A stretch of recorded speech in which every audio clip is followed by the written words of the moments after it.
नमस्कार, मैं मोंटी राठौड़ और आप देख रहे हैं मरुधरा टाइम्स टीवी। मरुधरा के खास कार्यक्रम सामाजिक कार्यों द्वारा समाज में बदलाव।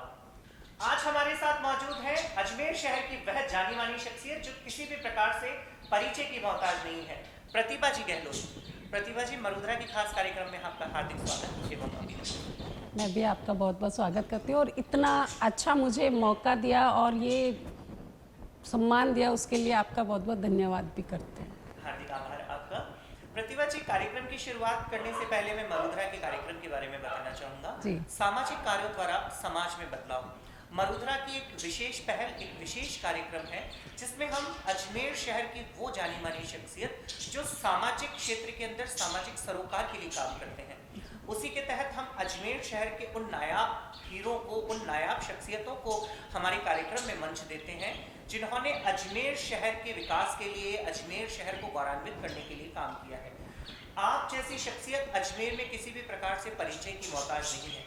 कार्यक्रम की शुरुआत से पहले मैं आपके जीवन परिचय के बारे में जानना चाहूँगा।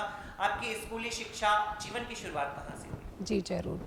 मैं बेसिकली हम लोग जोधपुर से हैं, बट पापा मेरे पॉलिटिकल साइंस के प्रोफेसर थे। तो शुरू से मतलब स्कूलिंग मेरी ऑलमोस्ट बाड़मेर 72 तक, एंड उसके बाद हम नागौर का एक छोटा सा कस्बा है डीडवाना, वहाँ से पूरी मेरी स्कूलिंग हुई। एंड कॉलेज मैंने जोधपुर केन हॉल से किया और पोस्ट ग्रेजुएशन मैंने शादी के बाद किया, प्राइवेट ही किया, पर जोधपुर यूनिवर्सिटी से ही किया। यानी आप जोधपुर की बेटी हैं, सूर्य नगरी कहा जाता है। मैं बहू भी जोधपुर की ही हूँ। अच्छा, आप बहू भी जोधपुर से ही जी। अजमेर शहर के अंदर एक ये पहचान आपकी, एक मुकाम एक जो आपने स्थापित किया है अजमेर शहर के अंदर, स्कूली शिक्षा जोधपुर में करने के बाद अजमेर आने का मानस और ये इतना बड़ा बिजनेस एम्पायर करना। एक्चुअल में शादी करके मैं कोटा गई थी, तब हस्बैंड का एम्बेसडर का डीलरशिप थी, पर अप्स एंड डाउन्स लाइफ के चलते रहते हैं, तो उसकी वजह से जब हमें यहाँ पे ट्रैक्टर्स की एजेंसी मिली तो हम मैसी ट्रैक्टर्स के लिए अजमेर में शिफ्ट हो गए। एंड 85 से हम अजमेर में ही हैं। सर, 1985 की आप बात कर रहे हैं। 1985 में आप व्यापार जगत से जुड़े हुए हैं अजमेर से। जी। वहाँ से यहाँ तक का सफर, कुछ क्या क्या संघर्ष आपको देखना पड़ा? संघर्ष तो बहुत देखा साहब हमने, क्योंकि बहुत माइनस से हमने बिज़नेस शुरू किया था अपना। जस्ट एक हस्बैंड ने नौकरी से शुरू किया था, फिर वही हमने बिज़नेस उनसे लिया, एंड माइनस से धीरे धीरे धीरे धीरे करके आज हम इस मुकाम पे पहुंच पाए हैं। गहलोत फोर्ट जो है आपका, जो व्यापार है, जो बिजनेस है, वो किसी से छुपा हुआ नहीं है। इसके अलावा और कौन कौन से क्षेत्र के अंदर आप व्यापार से जुड़े हुए हैं? नहीं, व्यापार से सिर्फ हम ऑटोमोबाइल से जुड़े हुए हैं। गहलोत फोर्ड है हमारे पास, और ट्रैक्टर्स की मैसी फर्गूसन की कंपनी है। जी। प्रतिभा जी, परिवार के बारे में चर्चा करें तो परिवार में कौन कौन है आपके? मेरे पेरेंटल साइड तो हम 4 भाई बहन हैं, हम 2 सिस्टर्स हैं, 2 ब्रदर हैं, सब मैरिड एंड वेल सेटेड हैं। एंड इन लॉ साइड में भी ये 2 ब्रदर और 2 सिस्टर्स हैं। और ब्रदर इन लॉ जो मेरे हैं वो सेम बिजनेस में सीकर हैं। एंड राजस्थान में ऑलमोस्ट मेरी इन लॉज फैमिली है जो ऑटोमोबाइल में डील कर रही है, चाहे वो गहलोत फोर्ड हो, चाहे महिंद्रा हो और मैसी ट्रैक्टर्स हो। ऑलमोस्ट सब जगह जोधपुर, जयपुर, कोटा, उदयपुर गहलोत का ही है। बाकी परिवार के अंदर आप रहते हैं अजमेर शहर। अजमेर शहर में आप कौन कौन सी संस्थाओं से जुड़े हुए हैं जिनके साथ आप सामाजिक सरोकार के लिए सामाजिक क्षेत्र में काम करते हैं? अजमेर में एक्चुअल बहुत पहले जब मैं आई थी तब मेरा कोई ऐसा नहीं था, एंड हम बचपन से ही हमने कभी समाज सेवा का, और जोधपुर में या हम बाड़मेर डीडवाना में रहे थे तो बहुत छोटी जगह थी, वहाँ ऐसा कुछ नहीं था। बट यहाँ आने के बाद मेरा जो बेटा हुआ 85 में, वो थैलेसीमिया मेजर से था, तो उसका ब्लड नहीं बनता है थैलेसीमिया मेजर का, तो मैं उसमें बहुत ज़्यादा संघर्ष करती थी। तो उस टाइम मेरे दिमाग में आया कि जब मैं इतना वेल सेटेड होके मैं मैनेज नहीं कर पा रही हूँ, तो और जो बच्चे हैं शहर के वो क्या कर पाते होंगे। उस टाइम ईश्वर पारवानी जी की भी बेटी हुआ करती थी, वो भी थैलेसीमिया मेजर की थी, तो हम दोनों ने मिलके थैलेसीमिया सोसाइटी डेवलप की। मेरा फर्स्ट कदम वही था समाज सेवा में आने का। उसके बाद तो मैं एक के बाद एक कड़ी जुड़ती चली जाती है। तो थैलेसीमिया एक बहुत गंभीर बीमारी यदि समाज में बोला जाए तो या उससे पैदा होने वाले बच्चों की उम्र भी जितना मुझे पता है कि बहुत कम हो जाती है। एक माँ है आपने ये जो संघर्ष देखा है थैलेसीमिया, तो उसके बारे में विस्तार से जो आज आप बताना चाहेंगे। हाँ, जब बेटा हुआ था मेरा, मैं जब वो 8 महीने का था, मेरे साथ तो ऐसा हुआ कि मैं एक डॉक्टर के पास गई उसको दिखाने, तो उसने तो सीधा ही बोल दिया, क्यों ब्लड चढ़ा रही हो, इसको ब्लड ही मत चढ़ाओ, तुम्हारी लाइफ डिफ़िकल्ट हो जाएगी। मैंने कहा ऐसे थोड़ी होता है डॉक्टर साहब, आज कुत्ता भी कोई हो अपने घर में और वो भी बीमार हो जाए तो हम दौड़ते हैं उसको ठीक करने के लिए, ये तो मेरा अपना बच्चा है, मैं ऐसे नहीं कर सकती। उसके बाद संघर्ष वही रहा, कभी बॉम्बे उसके ट्रीटमेंट चलता था, कभी दिल्ली भागते थे। और ये भी नहीं है कि सिर्फ एलोपैथी में तो कुछ था भी नहीं, सिर्फ ट्रांसफ्यूजन ही देना पड़ता है, तो उसको लेके हमने यूनानी ट्रीटमेंट भी किया, होम्योपैथी भी किया। होम्योपैथी में उस टाइम प्रेसिडेंट अपने ज्ञानी जैल सिंह जी थे, उनका जो डॉक्टर था होम्योपैथी का, हम वहाँ तक अप्रोच किए, वहाँ भी गए, बट कुछ मिला नहीं। बट ये है कि झुंझारू हम भी रहे और मेरा बेटा भी बहुत पॉजिटिव था, तो वो आज 34 इयर्स का पूरा हो गया और एक ठीक है व्हील चेयर पर अब 2-3 साल से आ गया है, बट पूरा गहलोत फोर्ड पूरा वो संभालते हैं। बहुत आपका भी उसमें समर्थन रहा कि 34 वर्ष के आपके पुत्र हैं, थैलेसीमिया जैसी बीमारी से ग्रसित रहे। उसके बाद आपने थैलेसीमिया के लिए कौन कौन से वेरियस प्रोजेक्ट्स ऐसे चलाए या काम अब किए? शुरुआत में सबसे बड़ी जो थैलेसीमिया में दिक्कत आती है, अब तो बहुत सुविधाएं हो गई, उस टाइम कोई भी हेल्प नहीं होती थी गवर्नमेंट से भी हमको, तो सबसे बड़ी प्रॉब्लम होती थी कि उन बच्चों के लिए ब्लड कहाँ से अरेंज करें, क्योंकि हर बच्चे को 15 दिन के अंदर एक बार ब्लड 1 यूनिट ब्लड चाहिए होता था। तो सबसे पहले तो हमारा यही था कि कैसे ही करके लोगों को जागरूक करें और ब्लड डोनेशन कैंप करवाएं, तो उस कैंप के थ्रू हमको एक्सचेंज में ब्लड मिल जाता था और वो हमारा आज तक चालू है। हम साल में 2-3 बार ब्लड डोनेशन कैंप करवाते ही हैं, वो अभी तक नहीं छोड़े, इतने साल हो गए हमको। उसके अलावा गरीब जो परिवार के बच्चे हैं उनके लिए हम जो भी मेडिकल उनको चाहिए होती है ट्रीटमेंट के लिए सामान, वो हम सस्ते उसमें बल्क में हम खरीदते हैं और फिर अवेलेबल करवाते हैं सबको। प्रतिभा जी, जैसा आपने बताया कि आपकी तरफ से रक्तदान शिविर का आयोजन भी करवाया जाता है, ऐसी कौन कौन सी रक्तदान शिविर की संस्थाएं हैं जिनसे आप जुड़ी हुई हैं या जो आज हमारे दर्शक देख रहे होंगे कार्यक्रम को? नहीं सर, मैं वैसे किसी से नहीं जुड़ी हूँ। गहलोत फोर्ड खुद सक्षम है, बहुत सारा रक्तदान शिविर तो हमने सिर्फ अपनी प्रीमिसेस में ही करवाए हैं और उसके अलावा हम लोगों को अवेयर करते हैं और उनको फिर है ना जेलन हॉस्पिटल में भी हमने डोनेशन कैंप करवाए हैं और अभी तो मित्तल हॉस्पिटल में भी डोनेशन कैंप करवाते हैं। अभी तक कितने रक्तदान शिविर का आयोजन आप कर चुके हैं? एक अंदाजा बताना चाहिए। आई थिंक 25 साल में मैंने बहुत कर दिए हैं।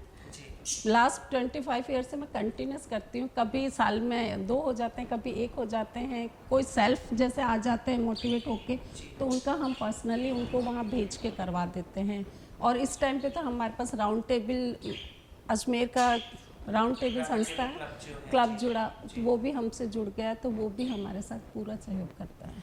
थैलेसीमिया जैसी बीमारी जो है आपने बहुत करीब से उसको देखा है, आप आज हमारे दर्शकों को क्या संदेश देना चाहेंगे, क्योंकि यदि ये बीमारी किसी को होती है तो वो बहुत ज़्यादा घबरा जाते हैं अभिभावक? सबसे पहले तो मैं यही कहूँगी कि जन्म पत्री मिलवाना बंद करें पेरेंट्स और अपने बच्चों की ब्लड पत्री मिलवाएं, ताकि उनको अगर वो थैलेसीमिया माइनर्स हैं तो दोनों माइनर्स की शादी बिल्कुल ना करें, क्योंकि माइनर मिलके मेजर ही होता है और बहुत मुश्किल से नॉर्मल बच्चे हो पाते हैं, मोस्टली मेजर ही होते हैं।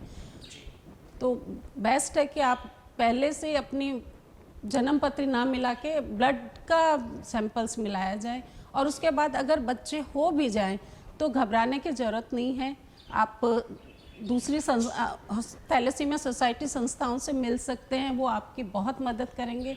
और अब तो गवर्नमेंट भी इतना हेल्प करती है हॉस्पिटल में, अब तो ब्लड भी इजीली अवेलेबल होते हैं। आज जो हमारे दर्शक कार्यक्रम देख रहे हैं, आपने इतना जीवन में संघर्ष किया है, इस संघर्ष में भागीदारी आपके परिवार की किस तरीके से रही? उन्होंने आपको कैसा समझा? मेरा परिवार पूरा मेरे साथ बराबर जुड़ा हुआ है। हस्बैंड तो इतना साथ में खड़े हुए हैं कि आप पूछिए नहीं कि मैडम तुम बस इस बच्चे को कुछ नहीं होना चाहिए, इस बच्चे को संभालो। तो बराबर हम दोनों मिलके और हमने ये काम किया है। आपकी और बेटी इस का मुकाम पे हम पहुँचे। नहीं साहब, विवाह तो थैलेसीमिया मेजर का नहीं कर पाए, हमने बहुत कोशिश भी की थी, पर मुझे लगा कि शायद सही नहीं है।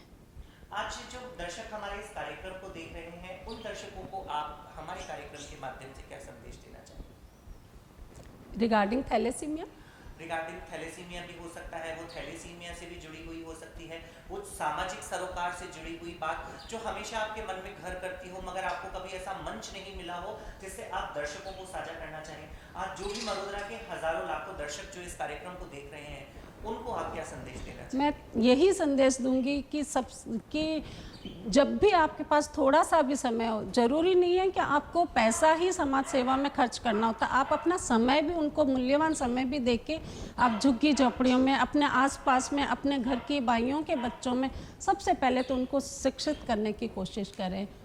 और छोटे छोटे स्टेप्स में आप अगर उनकी हेल्प करते हैं तो धीरे धीरे एक मुकाम बनता चला जाता है। जैसा प्रतिभा जी ने कहा कि शिक्षा की बात, शिक्षा भारत के अंदर बहुत महत्वपूर्ण है। यदि कोई भी व्यक्ति शिक्षित होता है तो वो अपने परिवार को और अपने जीवन को बहुत सार्थकता से जी सकता है और अपने आने वाली पीढ़ी को भी एक अच्छा भविष्य दे सकता है। प्रतिभा जी, सामाजिक सरोकार से आप जुड़े हुए हैं, सामाजिक क्षेत्र में आप बहुत बढ़ चढ़ कर काम करते हैं। कौन कौन सी ऐसी संस्थाएं समाज की जिनसे आप अभी तक जुड़ के सामाजिक क्षेत्र में काम कर रहे हैं? 95 में मेरे हस्बैंड रोटरी से जुड़े थे। उसी टाइम मुझे पहली बार पता चला था कि अच्छा इनारविल क्लब भी है जो रोटरी वाइफ सर्वाइव चलाती हैं, और मैं उसी टाइम वहाँ पे जुड़ी थी। और वो इतना डेडिकेटेडली वर्क करते हैं कि मैं बहुत ज़्यादा उनसे, मेरे को उनसे प्रेरणा मिली और मैं उनके साथ जुड़ के काम करने लगी। और उसके बाद से 96 से मैं बराबर इस सेवा के कार्यों में जुड़ी हुई हूँ। 96 से आप रोटरी क्लब से जुड़े हुए हैं? इनरविल क्लब से। इनरविल क्लब से आप जुड़े हुए हैं। इनरविल क्लब से जुड़कर के मैम आपने कौन कौन से क्षेत्र में काम किया? शिक्षा का क्षेत्र, वेरियस क्षेत्रों में किया। सबसे ज़्यादा हम महिला को कैसे रोजगार मिले और उनको, घरेलू महिलाएं हैं चाहे और कुछ है जो पिछड़ी हुई हैं, उनको कैसे हम रोज़गार दिला सके। तो सबसे पहले तो हम उनको, हमारे पास बहुत सारी सिलाई मशीन्स हैं, हम उनको बराबर उनको ट्रेनिंग देते हैं, सर्टिफिकेट देते हैं, उनको काम दिलाने की कोशिश करते हैं। इवन सिलाई मशीन भी उनको दिलाते हैं हम लोग, और ब्यूटी पार्लर कोर्स चलाते हैं। उसके बाद दरी बनाने का काम हमने बहुत साल सिखाया है बराबर। और पोलियो पे हम बहुत काम करते हैं। एंड इनके CMHO साहब के साथ जुड़ के, जहाँ वो कहते हैं, एक बार मीटिंग में उन्होंने एकदम से बोला कि साहब बहुत परेशान है, फ़कीरा खेड़ी और उसके आसपास की जगह है वो बिल्कुल कॉपरेट नहीं करते, और हमारा ये पोलियो की ड्रॉप्स पिलाने का काम वहाँ हो ही नहीं पाता है। उसको हमने चैलेंजिंग रूप में एक्सेप्ट किया। और आप देखिए उस 2 महीने में हमने उनके पास जाके अपना विश्वास जताया, उनको वहाँ मेडिकल कैंप्स किए छोटे छोटे, हमने उनको पुराने कपड़े बांटे, बच्चों को हमने स्कूल्स भेजने का प्रेरित किया। बच्चों के लिए हमने टॉयज़ ले जाके, जैसे पुराने घरों में बहुत होते हैं, वो लेके जाते थे, और ऐसे करके उन लोगों से हमने एक तरह से विश्वास हासिल किया। उसके बाद हमने उनको पोलियो प्रोजेक्ट समझाया। आप बिलीव करेंगे 2006-07 की बात है, जब पोलियो का 2 चलता है हमारा, उसमें सबसे ज़्यादा बूथ कैप्चरिंग थी वो वहाँ की थी। उसके लिए हमें कलेक्टर साहब ने स्पेशली सम्मानित किया था। चलिए, ये बहुत गौरवान्वित करने वाला विषय है कि आप इस सामाजिक क्षेत्र में सम्मानित भी हुए हैं। जैसा आपने बताया, आप क्लब से जुड़ करके बहुत सारे आत्मनिर्भर भारत, जो हमारे देश के यशस्वी प्रधानमंत्री बात करते हैं आत्मनिर्भर भारत की, वो आपने काफी समय पहले ही शुरू कर दिया, महिलाओं को आत्मनिर्भर वो अभी तक चलता है हमारा, और बराबर प्रोजेक्ट्स ये चलते हैं। और इसके अलावा एक बहुत बड़ा प्रोजेक्ट था कि एक बार हम दिसंबर में कुछ, जैसा होता है ना, सामान बांटने के लिए हम चले गए। उस दिन हम कंबल लेके गए थे वृद्धाश्रम में, तो पता चला कि वृद्धाश्रम गवर्नमेंट के छात्रावास में एक ही हॉल में सारों को डाल रखा है, और उस दिन बारिश हो रही थी और पूरी छत अच्छे से टपक रही थी। उनको देख के हमारा तो दिल ऐसा हो गया कि भगवान, हम भी नहीं रह पा रहे, ये ओल्ड लोग कैसे रह पा रहे। और उस टाइम उनसे फ़ोन पे हमने बात की तो वो इतनी तहस में बात हो गई कि उन्होंने कह दिया कि इतना ही आपको दुख हो रहा है तो आप बिल्डिंग बनवा दो। और आई डोंट नो क्या हुआ कि हम इनरविल के 4-5 मेंबर थे, हमने एकदम से कहा ओके, और हमने वो चैलेंज एक्सेप्ट कर लिया। पर उनको ये कहा कि आप हमें ज़मीन प्रोवाइड करेंगे। गवर्नमेंट के पास बहुत सारी ज़मीन होती है, तो उन्होंने कहा हमारे छात्रावास के पास ही ज़मीन है, आप वो ले लीजिए। आप बिलीव करेंगे, हमने 4 महीने में बहुत बड़ा उनको पूरे 2 बड़े हॉल, 4 सेट बाथरूम, किचन और 2 अलग रूम्स बनवा के हमने पूरा उनको सेटअप करके, और उसका नाम हमने स्नेह आश्रय रखा।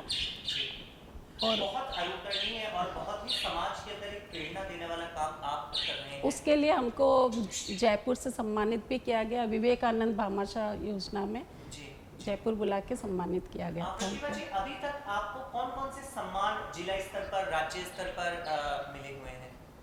राज्य स्तर पे तो मुझे ये विवेकानंद जी का अवार्ड मिला था, जयपुर गए थे हम इस पे।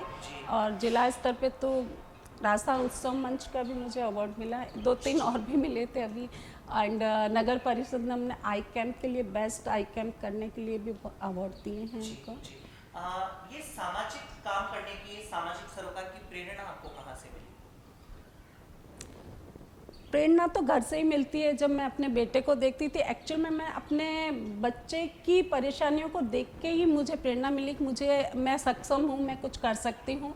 तो मैं इनरव्हील से जुड़ गई। इनरव्हील में से ही मुझे उसके बाद एक मंच मिल गया करने के, समाज की सेवा करने के लिए मंच मिल गया। उस मंच के थ्रू मैं काम करती गई और आगे बढ़ती गई, इतना बढ़ गई कि उसके बाद गहलोत फोर्ट से भी मैं काम करने लगी। एंड मैं आपको एक बात शेयर करती हूँ कि फोर्ड कंपनी है, वो यूएसए बेस्ड है, और वहाँ वो कंपनी साल में एक बार प्रेसिडेंट अवार्ड देती है। जो भी उनकी ये जो कंपनीज है, जो भी वो अच्छा अगर कोई काम करता है तो समाज सेवा में वो उनको अवार्ड देती है। एंड पूरे एशिया में फर्स्ट हम थे 2014 में जिनको ये अवार्ड उन्होंने दिया। चलिए, इसके लिए भी आपको बहुत बहुत बधाई। Thank you. ये थे प्रतिभा जी गहलोत, मरुधरा के खास कार्यक्रम में आज हमारे साथ मौजूद रहे। प्रतिभा जी, मरुधरा के खास कार्यक्रम में उपस्थित होने के लिए आपका हार्दिक स्वागत है। और मुझे आपने इतना सम्मान दिया, उसके लिए मैं आपका बहुत बहुत धन्यवाद करती हूँ। नमस्कार।